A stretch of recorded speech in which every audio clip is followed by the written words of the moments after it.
Coach said he was health-wise around 85%, but they felt that was good enough for him to go today.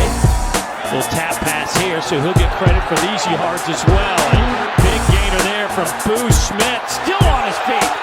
Has a couple of blockers in front. Boo Smith to the 30, high step into the 25 and out of bounds. Late hit as well. There's the flag. Wide receiver, punt returner, kick returner. What pursued me to play professional? How I get started? First, I believe how I got started was my dad. You know, he's a football coach, but at the same time, he also threw the ball with me when I was a kid. So I kind of just was always inspired by that. You got all brothers. I'm the youngest, so that probably inspired me more too, just because I always grew up watching football. Passion, I love to play ball. So really, that's really what inspired me to keep going. And at the same time, I knew like that's the top. I want to be there. So at the same time, you make some money. So that's really what inspired me. My dad and just the passion around me from my brothers and everything like that. A game in my career that had a lasting impact on me? Ooh, that's actually a tough one. I played in some very tough games. I'm trying to think of something. I know, high school, there it is. In high school, Raytown versus Ray South. Last minute, it's like 4th and inch. And we decided to kick the field goal besides go for it. And we missed that field goal. So that right there is a crazy impact because I don't want to be in no situation like that again playing football, especially if you're like a receiver or play offense. You know, you want to just go for it. You know, let's go for it all. But yeah, that one right there, that's a big one. That's a big one. What challenges I face as a professional athlete and how I overcome them? To be honest, I face a lot of challenges right now, specifically because one, again, I haven't played an actual game snap of being a free agent and stuff like that. So the challenges that I do face, I learned to try to stay patient. So the biggest thing is staying patient, trusting my process, and staying motivated. So I read the Bible a lot. That keeps my mental intact, and that's really what helps me out. And I always, have somebody in my ear. My mom always tells me to be patient as much as I can, because basically when the work show, the opportunity is going to prevail, and that's really what I want it to be. So the tough thing right there is really just to stay patient and remember that my work is working, and trying to keep myself together, because it is very frustrating, especially when being a free agent and flying around doing things, talking to teams. Just being a professional is hard, especially where I'm at in my shoes and where I'm at in my career right now. Those things is very challenging, but just always remember to stay motivated and trust your work and trust your process. At the same time, I keep positive thoughts, and that's really what helps me. That's why I read the Bible and things like that, and just keep positive people around you. How do I handle my physical and mental well-being? Especially right now, like you say, during the football season. Mentally, it's very frustrating because, I'm not where I want to be at right now in life. So mentally, it's like I kind of rephrased. You really just gotta try to stay motivated as much as I can. So one thing that kind of helps me out, I like to listen to music. Music helps me out a lot like that. So listening to music and working out. And working out also helps my physical and mental because it keeps me away from everybody else. I can just put my headphones on and just work, because at the same time it's clearing my mind and it's preparing my body and preparing me for where I want to become and where I'm headed to in life. So therefore, working out is like big for me and stuff like that, even though I got a nice slim shape and stuff like that. But I like to run and stuff like that and just run some routes, things like anything that can really keep me going, even from playing basketball and everything, just stuff like that. And mentally, like I always say, just keep positive people around you and try to stay motivated. That's really where it hurts, what helps, because what hurts right now is, it's during the football season of the NFL. So you gotta just keep working and keep pushing, Ain't no such thing as quitting, So a man ain't a failure until he quits. So I always say pursue yourself. Advice that I would give young people to be successful and pursue Basically, what I always say, I go talk to like some high schools around the world sometimes, and young guys, my friend, coaches of football teams, stuff like that. So really, I always say, don't quit and listen to your parents and listen to like, those people, those grown folks, because the coaches and even your parents, I always say, if you're gonna want to pursue yourself in a professional career, at the same time, you got to build yourself as while you're doing it. So, and what I basically tell like the kids and stuff like that, listen to your parents and listen to your coaches, because if your mom is even telling you to clean the dishes, because it will translate to on the field when a coach tell you to block, even if it's a run play or something like that. You got to just stay disciplined and also listen. So that's really the big thing, respect your elders, and have a respectful mind about yourself, because that right there will push you a long way, because it don't matter how good you is, if you're not respectful or not trustworthy, then the coaches, professional coaches and people can't do nothing with you. So it's good to know that you can listen and you can do and apply. So that's why I always say, if my mom's saying clean your room up for some, clean your room and do it, because therefore you're building trust with her. And then when you come outside the house with coaches and stuff like that, it travels a long way. So staying disciplined and at the same time listening to wise people around you, and you'll grow up and professional ball will become easy. But at the same time, work out and get up. Don't be in the room too long. Get out and do what you can. Work out, go run. I don't care if you're 8 years old to 15 or 20. You wanna be somewhere in life, get up and do it, because it's not gonna wait around for you. What made me want to play football, and what age did I start? I feel like football was already probably a part of me. I feel like I probably came out of the womb running or something. Because by the time I can even remember, I already had a football in my hand. And that's probably like 4 years old, or probably even before that. Like my dad always had me playing ball. So, but at the same time, he played ball. My brothers played ball. Everybody around me played it. But around 4 years old, I always was playing, running around. But at 5 is when I started playing competitive football, stuff like that. I started off playing flag for 2 years, and then I ended up playing tackle as early as the age of 6. So I've been playing ball for a very, very long time. Who's the most important person in my context? Important person, I'm always say my mama. My mama's the most important person in my contact, because that's the lady I do it for. So she's the most important person in my contact. Everybody else is important, but I'm a mama's boy. I don't got no problem saying that. So that's really the most important person in my contact right now. In my opinion, who I think's the coolest guy on the Kansas City Chiefs, I'm gonna say Isaiah Pacheco. That's my guy. That's my guy. I'm gonna say him just off the fact of how he's playing right now. Everybody love him. He's always energized and stuff like that. On the field and off the field, he's an energized person. But at the same time, he keeps things going. He dances a lot. He always energized. So that's probably the coolest person. Believe it or not, humble, real cool, down to earth. So I would probably say he's the coolest person. I like Sky too. Sky more my. But nah, I'm gonna say Isaiah Pacheco. That's my dog. He's the coolest person in my opinion. What's my pregame ritual and what gives me good luck on the field? I kind of want to. Technically, I always say I don't believe in luck, because I always, my work is gonna show regardless. But my pregame ritual, I want to say, I don't know, music. I love having music in my ear. That's really it, because I feel like the music kind of just numbs me down, because I don't want to stress too much, overthink too much, look over the playbook too much.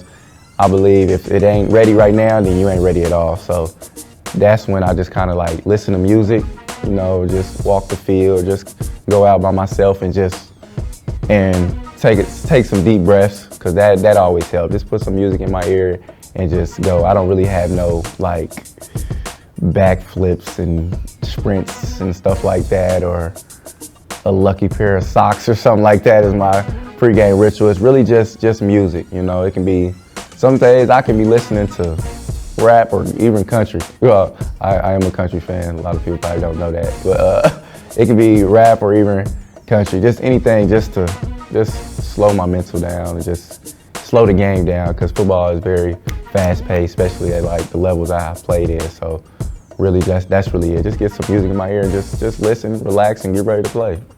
I've been playing ball for a long time, so a day don't change how I feel about it. My memorable moment at an early age that shaped my passion into the game, that's actually a good one. Oh man, that's a great question. I really just want to say I got one. As a sophomore in high school, I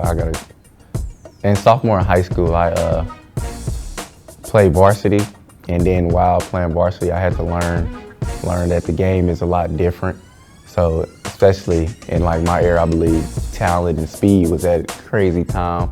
So that really helped me shape my game, just because the seniors and stuff was around me.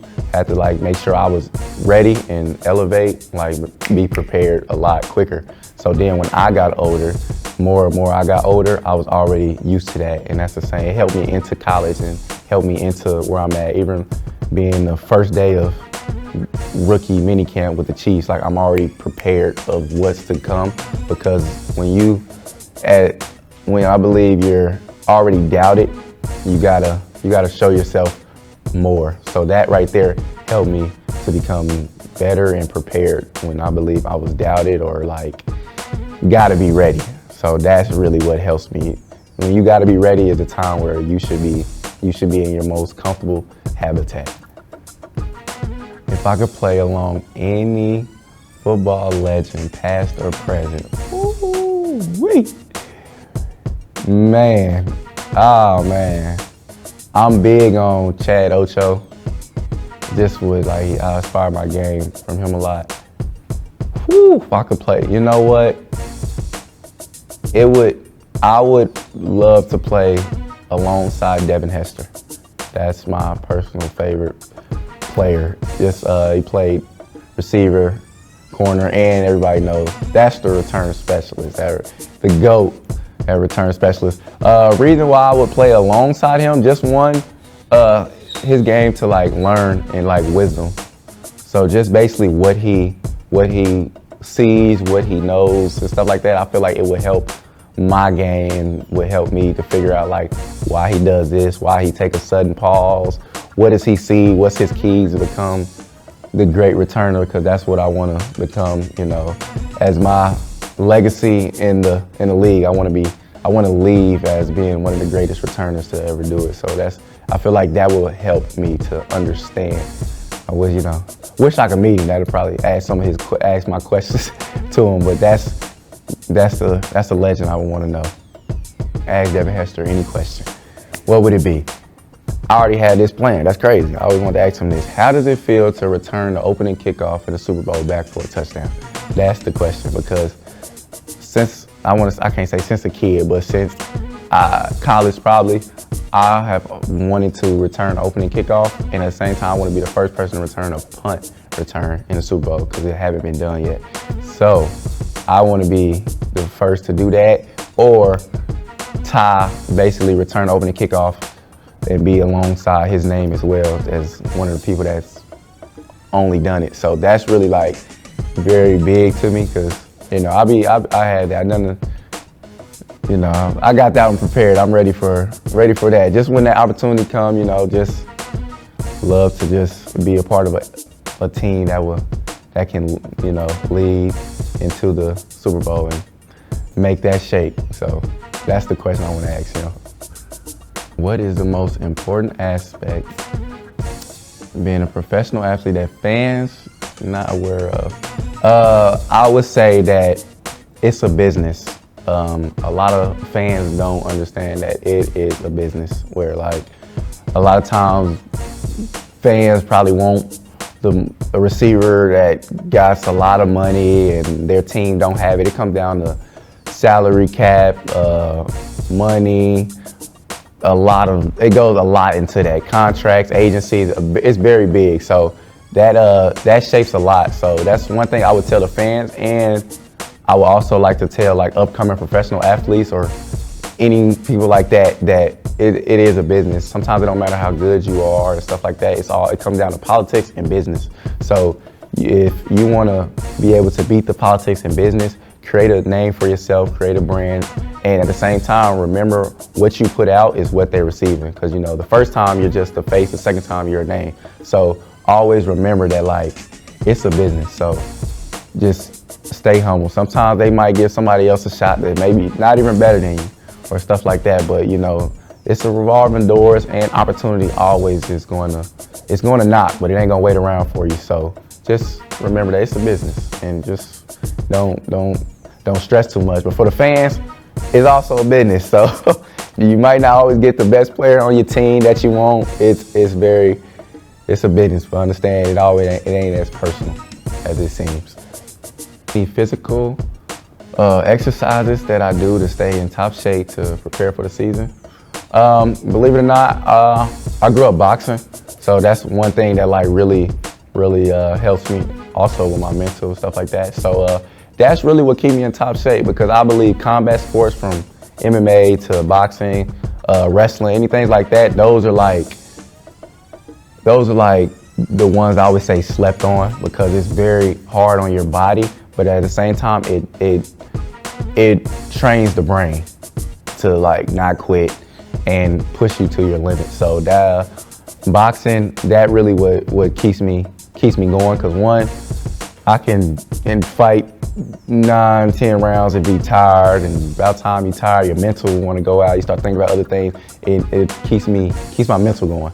So while I'm at top shape, or while I'm doing what I'm doing, so that's really what keeps me going.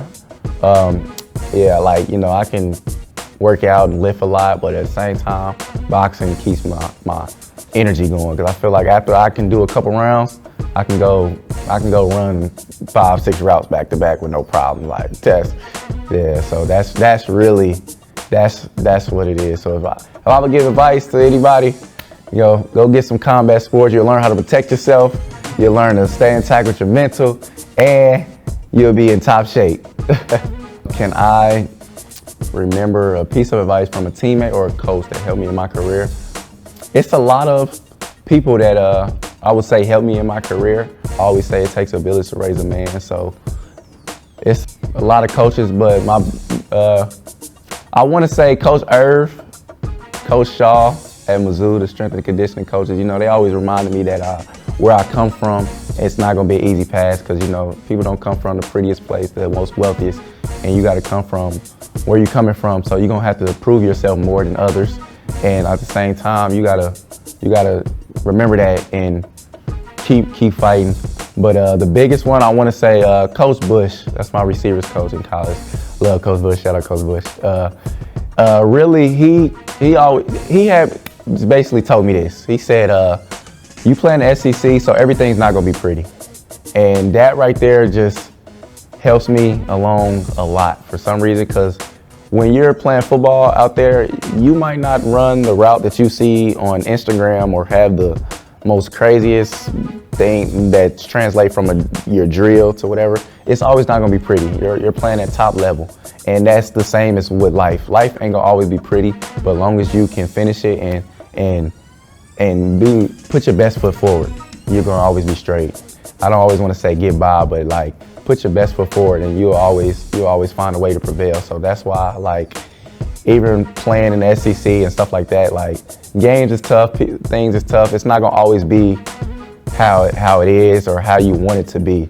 So basically, just get it done and do it 110%, because that's really what matters. So he gave me that advice, and it always stuck with me that it ain't gonna be pretty, but I'm gonna find a way to do my job and get it done.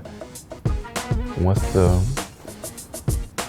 most amusing or positive fan encounter that I had? I had a lot of fan encounters, believe it or not. And sometimes, you know, I'm always forget like who you is. I don't think I'm a big name or nothing like that yet, but some tough ones. I'm going to say a guy, I was doing a meet and greet, signing like autographs for this magazine that we was doing. And a guy basically called his son, and his son broke down crying while on FaceTime with me, and he was just happy. So then they ended up bringing him to me. I ended up staying after just to meet him. I was like, it was like, would you meet my son or whatever? So after it was all said and done, I stayed after like 20 minutes to wait on him, because my word is bond. I feel like if I say I'm gonna still do it, I'm gonna do it. And they came and he met me and stuff like that. So I think that's probably the most memorable one, because it also gave, like, it made me want to keep going. Because if I feel like I can change somebody's life or even make them cry in a positive way, that's very touching. But at the same time, especially when you coming from, like I always say, come from nothing, it makes it more important that you can change somebody else's life. If I wasn't a football player, what career path would I have pursued? I brought up boxing earlier. I really love to fight. It's like, I ain't crazy or nothing like that, but I do love to fight. That would be a career path that I would pursue. I'm also was All-American in track and field in college. So I also ran track, All-American high jumper and long jumper, 4x1 sprinter, all that. But it'll be between them two, because track and field is that's very a tough sport, believe it or not. That people get slept on mentally, physically. Man. It'll probably, golly, I don't even know which one. It'll be between them two. But I can't even give you which one, because, you know, they both prepare you. Like, you know, track is a slept on sport, in my opinion, that people don't understand how tough it is. But I'll probably pursue boxing, because I believe I can make a lot of money doing that, and I love to fight, so it keeps my anger intact. Who's my favorite fighter in today's era? Okay, I'll give you two. I want to give you an older one. Roy Jones Jr. is my favorite fighter of all time. Footwork, speed. But as of today, it's a lot of good fighters. I'm a big fan of a lot of fighters, from like Canelo, Triple G, the Charlos, stuff like that. Even Bud, Crawford, Earl. I got a lot, but I'm very big on Tank Davis, Gervonta Tank Davis. I'm very big on him. One, because I believe it's more so similarities, where we kind of like come from a area of, like, you know, being poverty or from the streets or whatever you want to call it, and at the same time changing negatives into positive things. So one, he also fights where he like have a chip on his shoulder, and that's kind of how I feel like I go into things with life, is like that. And he's a great fighter, and he's a knockout artist. So Tank Davis is my favorite fighter in today's era right now. My personal best record. Football aspects, I had a game where I went 11 catches, 192 yards, 1 touchdown. That's probably my personal best record as a football player. My personal best record as in track and field, I want to say high jump 6'11". That's something I always like to say, especially only being 6'1", 6 foot NFL height. But those two will be my best record. So just track and football. That's something I like to brag about.